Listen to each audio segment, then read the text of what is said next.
I'm Matthew Gardiner. I'm an associate director at the Disruptive Innovators Network, and the research was a project that I've taken the lead on. We wanted to know why there wasn't take up of connected homes across the social housing sector. So that's what we set out to find out.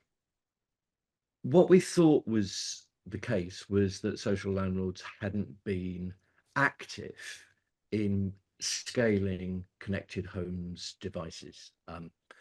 And we thought that this was an opportunity that was missed, that the benefits for the residents and for the landlords in having connected homes, giving 24/7 data about the state and property condition was something that the sector would overall benefit from. And so we started out doing this research to see what the barriers were to the take up of connected homes devices. Our final report comes in two parts. We've written an executive summary for those who want a quick dip into the important findings that we had.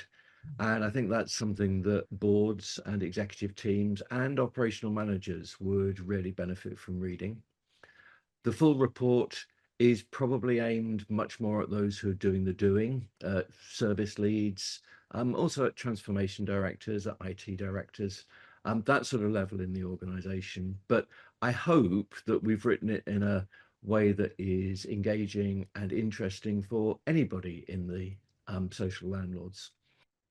As we went through our research, we started to find a number of barriers that were repeated back to us from the people that we were interviewing, from the survey results we were getting. And what we quickly realized was that those barriers were largely not technological. They weren't about the devices that were going to be going into people's homes. Those technologies were fairly well proven. They appeared to work. The barriers were the system that the data from those devices was being played into. And that system was one where there was fragmented and siloed data, one where there wasn't accountability for individuals to act on the data that was coming from sensors, where perhaps people didn't have the skills and knowledge and understanding to deal with data-driven decision making. We also found that there was a level of low trust between landlords and residents, and that inhibited the desire from residents to have connected homes devices in their um, home. And we also realized that the relationship with the supply chain was not as mature as it might be. The supply chain wasn't providing exactly what the sector needed. The procurement of connected home devices by the sector wasn't perhaps as strategic as it might be. It was more transactional. So those sorts of issues, it was about the way that the landlords were operating were the barriers. It wasn't so much that the technology was unproven. Our report is mainly aimed at the sector landlords, but also at suppliers and sector bodies and regulators. Um, and we're calling for a number of things that those organizations would collectively do. The first for landlords is to stop piloting without purpose. At the start of projects, be clear what the scaling strategies will be, demand that it's clear what the integration routes and how business as usual will be disrupted. Uh, the second call to action that we have is to redesign services around prediction. These sensors are giving you advance warning of things that have happened, may happen, before the resident rings you up and tells you. It's really important that they trigger action rather than simply sit as a piece of data in a system somewhere. Thirdly, with the supply chain, we need to work out a way of ending supplier lock-in. We need open APIs, modular stacks, and that should be the procurement baseline. There shouldn't be any barriers to landlords procuring the best in class from different suppliers. in order that they can bring the most advantageous technologies for the benefit of residents. And speaking of residents, it's really important that they are positioned as partners, not just recipients. One of the very strong pieces of evidence that came from the research was that there are a number of residents, for a whole range of reasons, who are implacably opposed to having any kind of connected devices in their home. And if they're installed, they will take out the batteries or they will throw them in a drawer.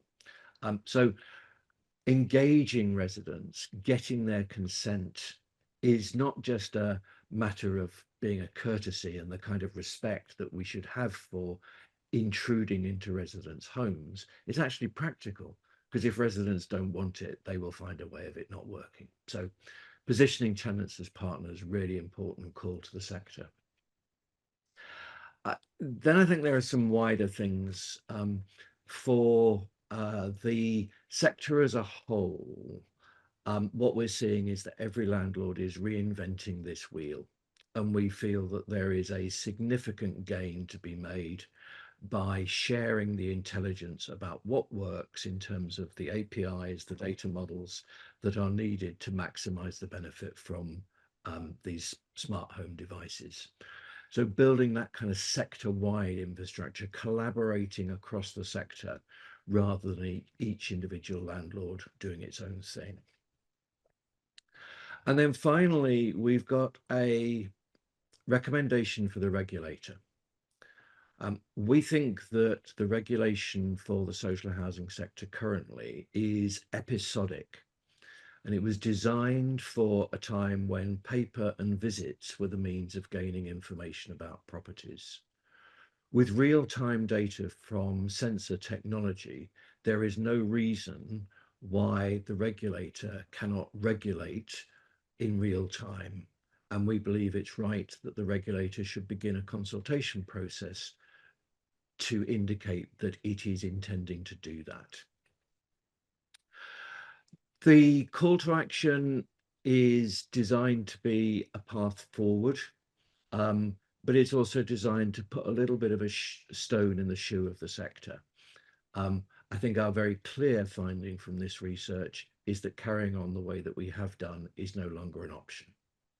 At the end of the report, we propose a vision for how connected homes might change the lives of residents and the jobs of social housing employees within, say, a 10-year period. For the asset director, the vision shows just how much their job might change in those 10 years. Asset management will move from being physical around inspections, inventories, replacements and repairs, and now it'll become about being interpretive. The systems will handle the property condition. Asset directors will need to handle meaning. They'll need to become skilled at pattern recognition, seeing beyond the dashboard and spotting strategic risk. They need to be able to talk as easily with physicists as with housing officers.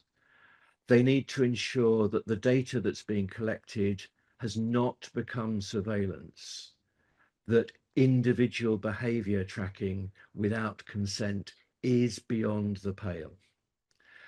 And with all of the data that they will have, their role needs to have transformed into one where they can scenario plan using a true digital twin to model not just interventions now, but also long-term futures for the housing stock.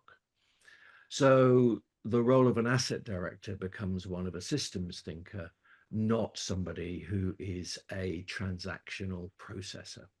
We envisage for the resident how connected homes technologies can make things feel safer, can make things more predictable, and can make them feel more respected, like they matter to the whole system, not just to the person who's at the end of the phone. It envisages how residents can appreciate that what they're living in is not just smarter housing, it's more human housing that looks after their health much better than it did 10 years ago, i.e. now.